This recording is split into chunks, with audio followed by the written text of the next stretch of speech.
YouTubers, Mike Martins here, Mike Martins channel. Welcome to Morning Silver Gold Talk with Mike. On my way to get a coffee right now. I've had a lot of people message me about stacking gold and silver. I got a couple of silver gold experts that are going to come on Mike in the Nights in the next week or two. They are, one guy's from Switzerland, believe it or not, and another guy is from Santa Barbara, California. So, listen, we got quite a few things happening right now, and if you saw my earlier show I just did, I recommend you watch it before this one. Is the world going towards a gold standard? And it looks like it right now, and with Philippines buying gold, I was reading an article this morning that the Philippines is looking to buy gold right now, and I strongly recommend you guys look into that, because when countries are starting to look at other monetary remedies for their ailing economies right now, I strongly recommend gold and silver, because it's the best hedge against it, against inflation, of course, and it's a good asset. How's it for? Extra large dark roast with 1 cream. Extra large dark roast, 1 cream, sure. Anything else? That's it, thank you. Okay.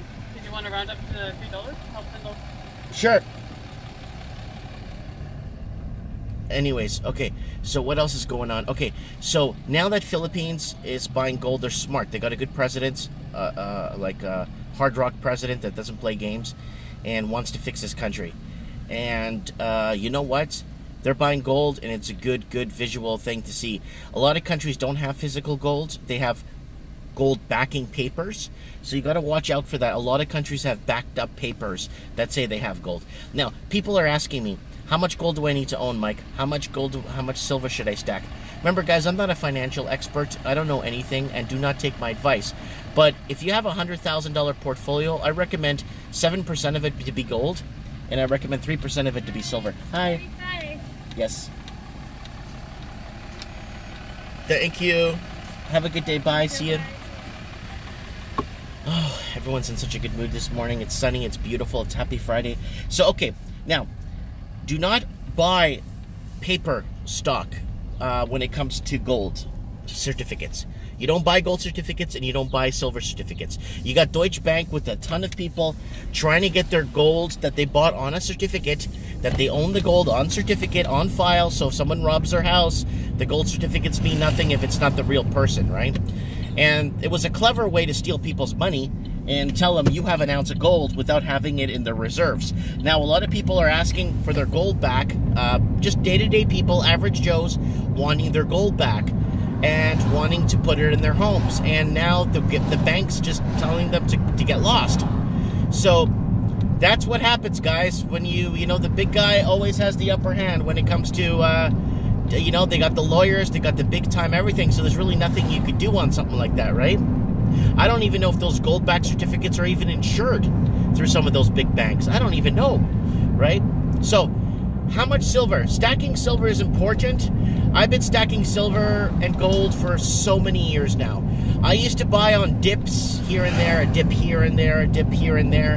And, you know, if you don't feel it, you don't own it, you don't have it, you just don't have it. I was already offered several times when I went to go buy silver if I wanted silver certificates. I'm like, nope. Do I buy coins, gold coins and gold silver? I have very little gold coins. I have some historical gold coins, but I don't have anything but and silver gold coins and stuff and commemorative crap. That's fine. But a majority of the stuff that we own and stuff and that have in reserve, that we have in reserve, is all bars. 1 ounce, 5 and 10 and 20 ounce bars too. You want a lot of 1 ounce bars to trade in case the currency does go into a poop show where money people won't be accepting, if it gets to hyperinflation mode, where people won't be accepting paper because it's so bad that they'll only barter and trade with lighters and candles. And I'm pretty sure silver will be easy to barter with too, because it's, I guess, it's physical, trinsic gold and silver. So, do you want to own in your portfolios? Yes, you do. You want to have a bit of gold and silver. So you want a bit of a ratio. You know, you want about 3 to 4% of silver, and you want 5 to 7% of gold, depending on how safe you want to be. If you want to be really safe, you're going to want about 18 to 20% gold in your reserve to hedge against any. It's safe.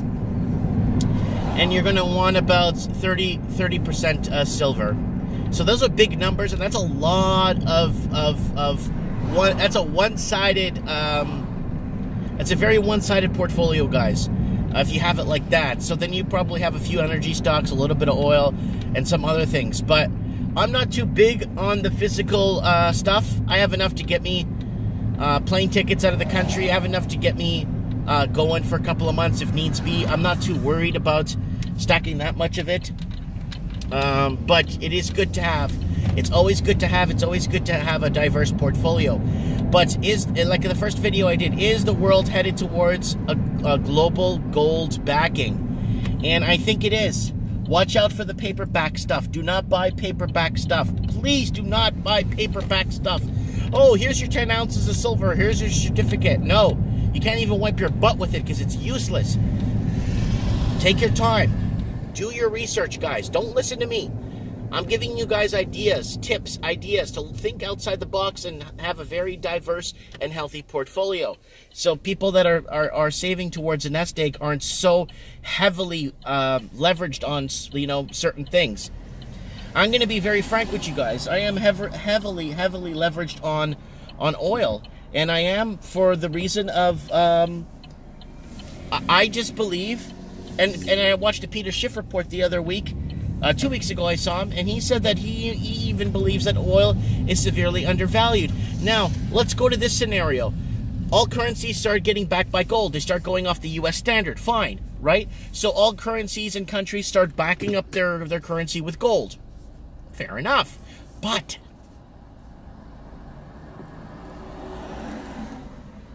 you're still going to have to buy oil, right? The countries are still going to have to buy oil to produce and manufacture. Guess what's going to happen? Price of oil is going to have to shoot up because it's no longer being bought with a Ponzi currency, right? It's no longer the petrodollar. Heck, even if it was backed by another currency, I think that's better monetized and less printed, with less currency that's out there. I honestly think that oil would go up if it was traded in another currency. I want to know what you guys think. This is going to be a very hectic and interesting thing. Guys, remember, do your own research. Silver stacking is fun. You can make it a hobby. It's inexpensive right now. Gold stacking, if you want to be on the severe safe side. Severe. I'm talking like you want to be on the super safe side, and you want to be hedged, and you want to be ready to go. Gold spiking today. Oil's plummeting right now. So I'm on my way to go buy some more oil because it's dipping so much that I'm buying it at bargain deals. Some of the oil I buy is at bargain deals. But make sure you get a professional to talk to you about this, and make sure you understand what you're doing, right? I've warned people not to buy, and just before, at the height of the market, when it reached the height in 2017, a lot of people were saying, yeah, Mike, you're a loser. If I listened to you, I wouldn't be $300,000 rich on paper. If I listened to you back in the day, I wouldn't have all this equity in my home and blah, blah, blah.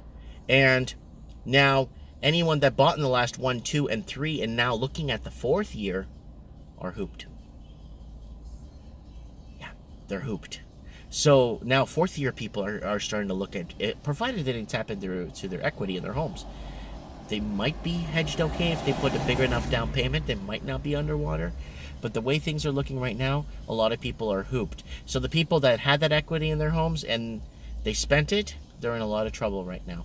Let me know what you guys think. How much gold should I buy? How much silver should I buy? Comment below. Let us know what a diverse portfolio should look like. I'll be looking forward to reading your comments later in the day. Have a good one and enjoy your Friday. It is like 29 degrees Celsius.